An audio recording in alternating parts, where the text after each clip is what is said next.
Hello, everybody. My name's Ian, and today I'm going to be discussing my use of contrast in illustrations, specifically in this style of horror illustration. Now, with all of my videos, this isn't really about what the proper rules are. This is more about what my approach is and encouraging people to think about what their own approach is, what decisions that they're making. This piece started as this particular digital illustration was just a quick sketch that I had done as part of a group of sketches I did for a photo shoot I did with my friend Amber here. She and I have worked together on quite a few pieces in the past, showing a few of them right now, both from my older digital, my photographic illustration work, and also just in paintings, a bunch of pencil and ink illustrations as well over the years. We were talking about doing a new photo shoot because it'd been a little while since we'd done one. And I put together a series of different style, mostly dealing with horror themes, but there were a few other ideas. And like with most of my photo shoots lately, I actually do a quick sketch just to give us a springboard, kind of a storyboard kind of a thing for doing photo shoots. And I'd come up with this particular idea of a monstrous undead style astronaut uh, approaching the side of a space station or some similar kind of structure to the window of the space station. And inside, there'd basically be a party going on, taking rough inspiration from the role-playing game Mothership, a game that's very much rooted in the iconography and style of movies like Alien, Outland, Event Horizon, things like that. This whole more cassette punk style setting. So I wanted to talk about contrast in particular. But essentially, there are three types of contrast I'm using in this particular piece. Right now, I'm just doing the quick sketch, the outline on 11 by 17 inch Strathmore Bristol 100-pound smooth surface paper with was doing it with a 2H pencil. It doesn't show up super well on camera, but the intent was to do it as an ink illustration that I would then be coloring digitally. Now I've switched over to using a crow quill pen to do the inking with. Um, so the three types of contrast I'm using here. One is subject matter, one is ink lines, and one is in the color. Regarding the subject matter, the very dark horror, very gritty horror aspect of it, the undead uh, um, astronaut approaching this fairly worn out, beaten up space structure. So both of those elements will have a lot of ink texture to them. Whereas the party going on inside, and specifically the main character standing at the window, which was the from the photo shoot that I'd just mentioned, that the line art there would be very sparse, be very clean. So even in the ink illustration itself, it would show a huge amount of contrast between the two of them. But like the thematic contrast is this bright, more or less happy. We could take that into a bunch of different directions, but very energetic. The very bright, energetic party going on compared to the cold of space, the darkness of the secondary character of the astronaut character, even the darkness of the exterior of the spaceship. There's a bit of a dichotomy there between the interior and the exterior, at least from what we can initially see. Um, so to carry that forward into the ink illustration, I'm doing some very textured line art on right now on the space station, both underneath and above, and that'll carry through to the side, the surface, the exterior surface of the space station. I want that very pitted, very worn out kind of a look through the whole thing with all of these illustrations, whether I'm doing a cyberpunk style or my corner of Portage and Maine illustrations and whatnot. Typically, these are not. I'm not using rulers with these. I like keeping a bit more of an organic feel to the straight lines so that they're not completely straight, especially on something like this. This structure, I'm thinking, is probably very old at the point that the events are happening here. So even within the perceived safety of this structure, the structure itself is fairly dangerous, probably a little bit dodgy for them to be on. Um, and that will just continue to grow. And now dropping in, doing what's called spotting blacks. I'm putting in this deep black area both above and below from the viewer's point of view. The spaceship, the space structure for the blackness of space. I will be going over that later with white ink to drop in some stars, but it will be primarily a very black, very dark, deep background.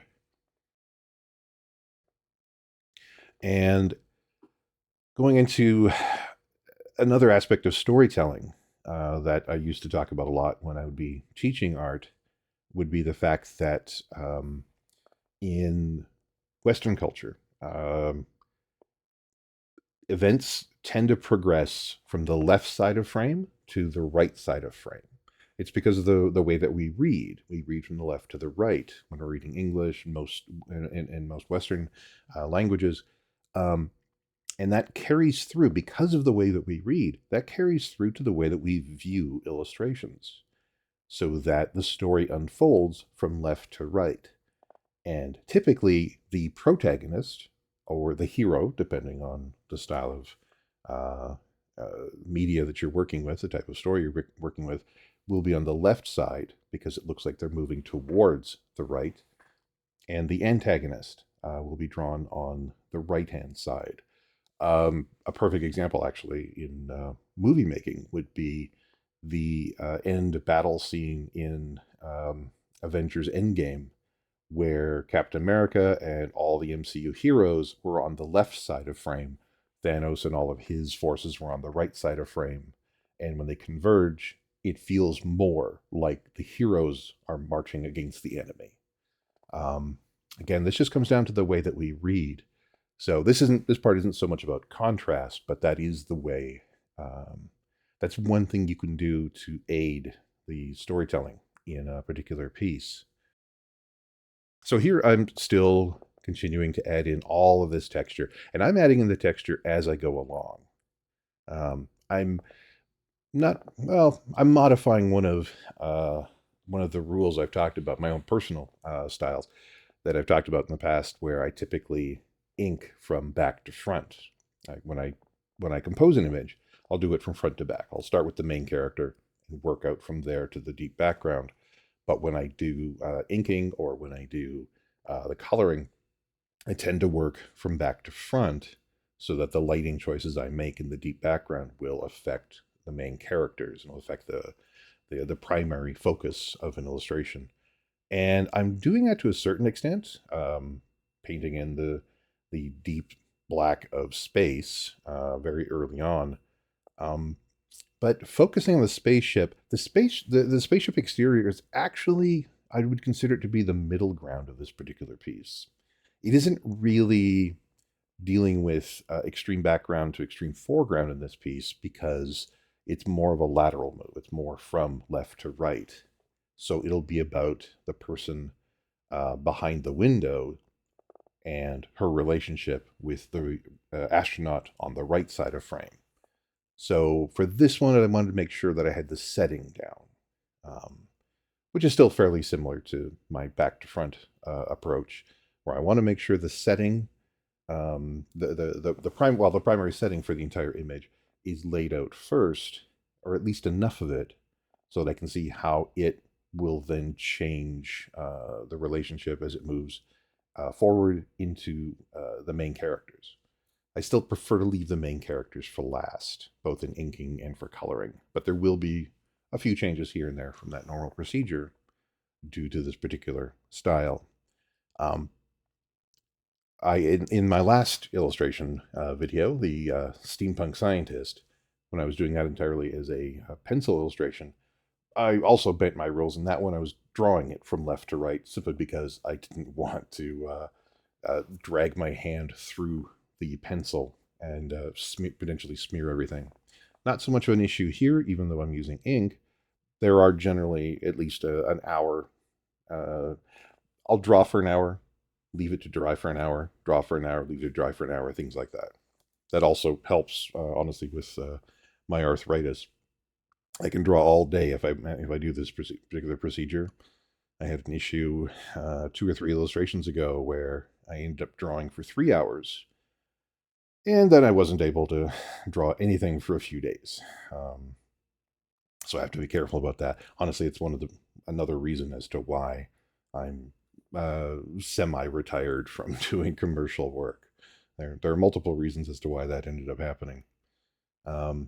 So continuing to put in, now I'm actually starting to define the astronaut, because of the fact that the right hand of the astronaut is now intersecting with the exterior of the spaceship, of the space structure.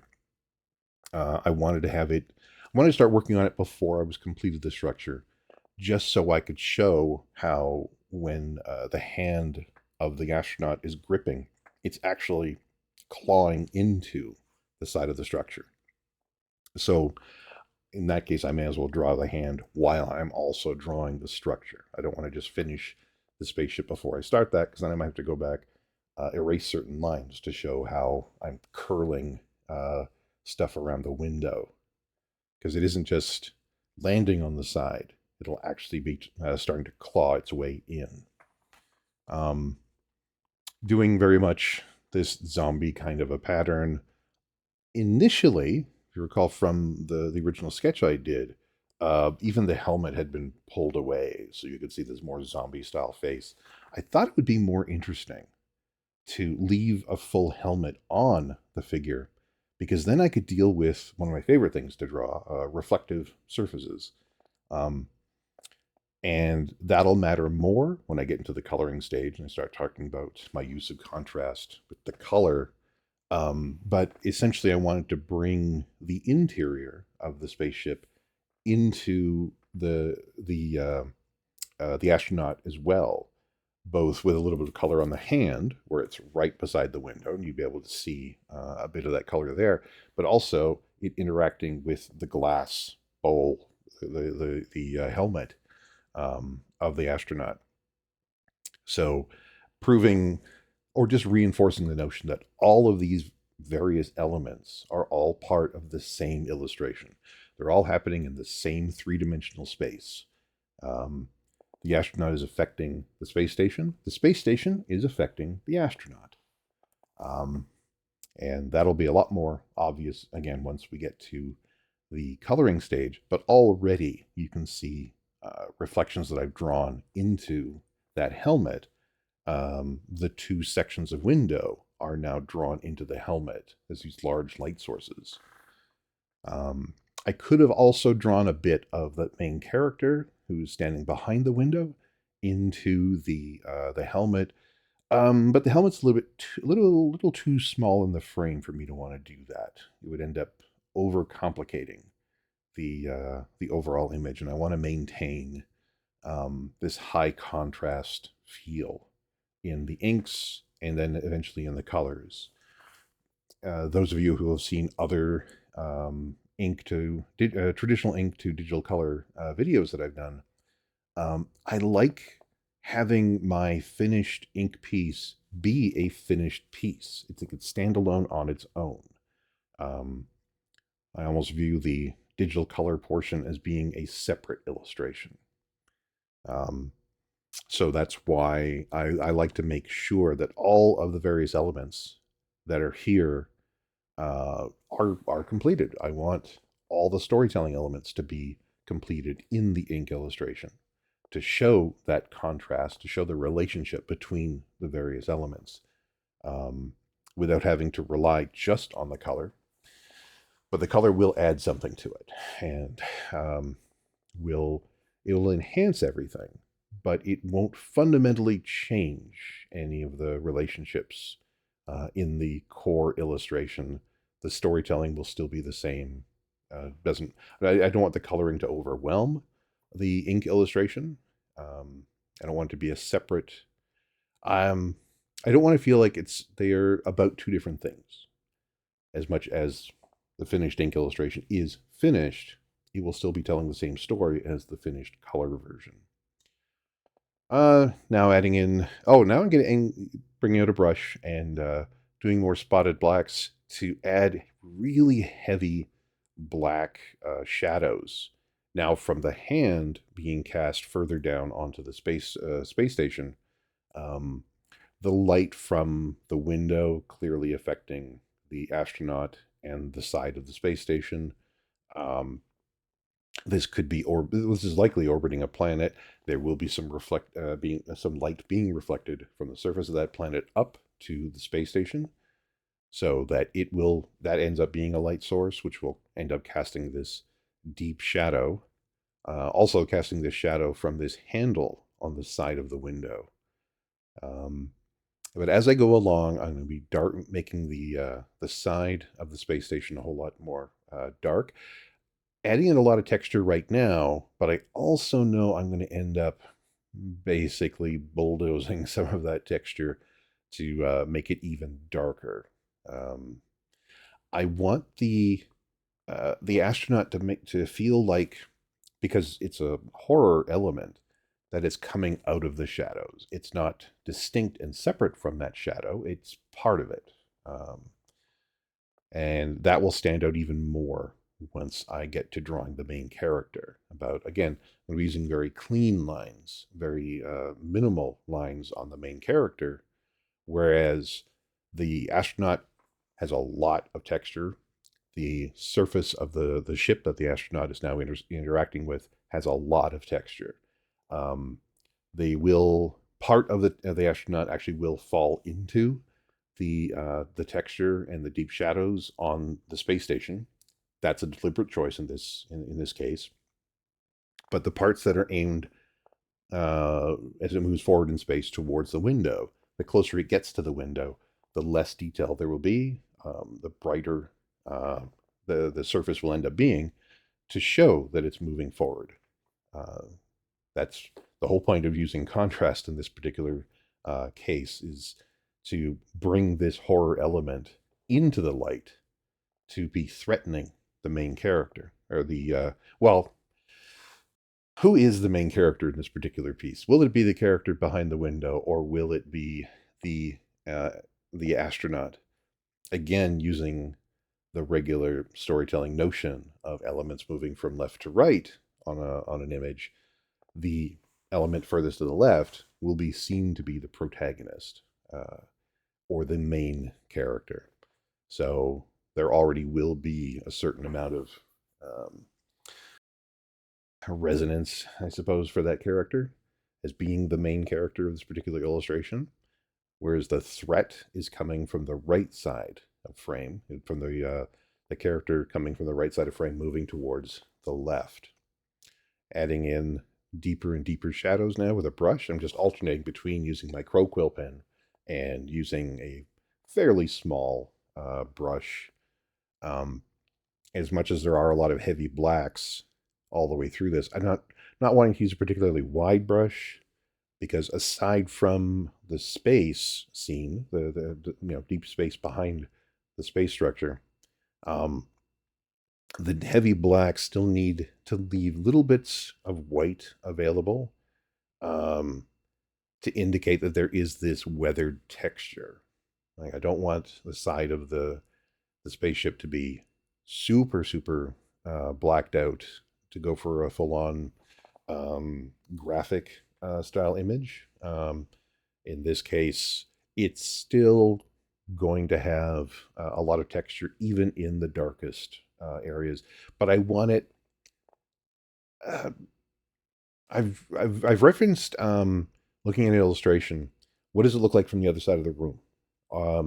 Or to mimic that idea, if you look at an illustration and kind of squint your eyes so everything blurs together a little bit, if you did that with this piece, the space station and the astronaut would start blurring together because of all that tight texture. I want it to be a very, very, very dark texture, but the astronaut will still jump out, so that as dark as the space station is, and as dark as the line art is, and complicated as the line art is on that astronaut, it still moves forward in space. There are still brighter spots on it to create that sense of contrast.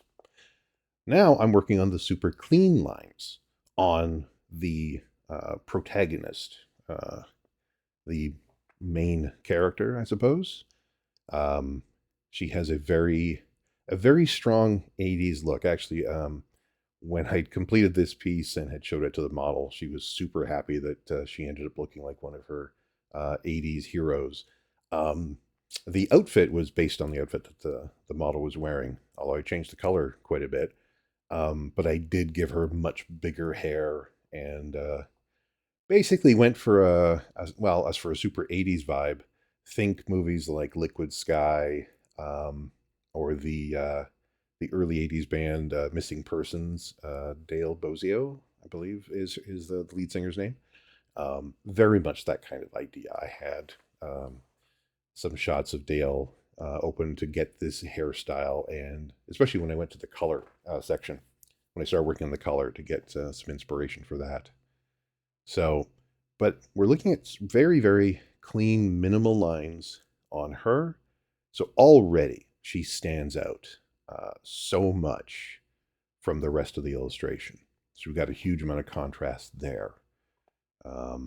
I wanted to make sure, though, it looked like she was actually inside a structure, that this wasn't just something being projected on the side of a building, on the side of the structure, like I do with some of my other cyberpunk pieces where I have a lot of advertising. And even for some of those, I will take a previous painting I've done and drop it into the final illustration and then throw some lighting effects over it to make it obvious that this is a painting on a two-dimensional surface in a three-dimensional space. In this case, I wanted to make sure that this character is inhabiting her own three-dimensional space inside the space station. So once I'm done with working on her, then I'll start filling in, like I am right now, the fairly minimal background, which is exactly the opposite of what I normally do when I'm working with inks. Normally, when I'm working with inks, like we'd seen previously with this structure and with the astronaut, is I will start with the background. I will start with the setting. But with her, I really wanted to isolate her. And that would help me decide how much detail to put into the background. And here we have the finished ink illustration. I cheated a little bit here. I cut through my normal procedure about scanning it. All of the various color layers you see here, those are just representing various individual layers that I'm using to paint with. Those clearly are not going to be what the final colors will be. And I'm considering the interior of this space, from a color point of view, the interior of this station to be the deepest background. So I'm starting with that entire setting first. And in contrast to how I normally do that, where I put in the cooler colors in the deep background, here I'm actually putting very warm colors in the deep background, because this is where another aspect of contrast that I've been talking about will be in play. The interior of this spaceship, this space station, is extremely warm. It's all warm colors: reds, oranges, pinks, purples, but very bright ones, to contrast with how dour, how flat, how cool the colors will be on the exterior of the spaceship, and how cool and bluish. Well, actually, more. It'll end up being a bit of a blue-green thing on the astronaut. But even right now, you can see there's a huge amount of contrast in color between the female character and the setting she's inhabiting, and the exterior. Now, I'm throwing in some special effects layers over top of that deep background, just to keep pushing it further back and brightening it up even more. Remember, I do this all my painting. I always start with the darkest color possible, and then I start painting with light on top of that. So I did a basic pass on painting the background. Now I'm adding in these brighter lights. There'd be a lot of light spill from various light sources all the way through it. Now working on the skin tone on the main character. Again, starting with the darkest color I want to use on her and start brushing in, well, initially using the gradient tool to brush in light and working from there. So quickly use the lasso tool to just isolate her face, carve out a few shapes, and then using, starting with the gradient tool to do that initial pass from the primary light source. Now going in with a soft edge brush to paint in some secondary light sources, doing more stuff with the primary light source. Again, I don't really use much in the way of custom brushes. I'm just using the basic round hard edge and soft edge brushes that come with Photoshop. There's really no atmospheric stuff in here that I'd be using any of my custom made brushes for. And here we're getting into, again, more of the 80s feel, painting in this very new wave makeup on the main character. And starting with a deep black, painting her purple outfit. This will end up going very bright. It'll end up having more of a magenta feel to it once it's finished. But I still want the colors here to be fairly bright, fairly dark, so I have a lot of room to paint more light into it.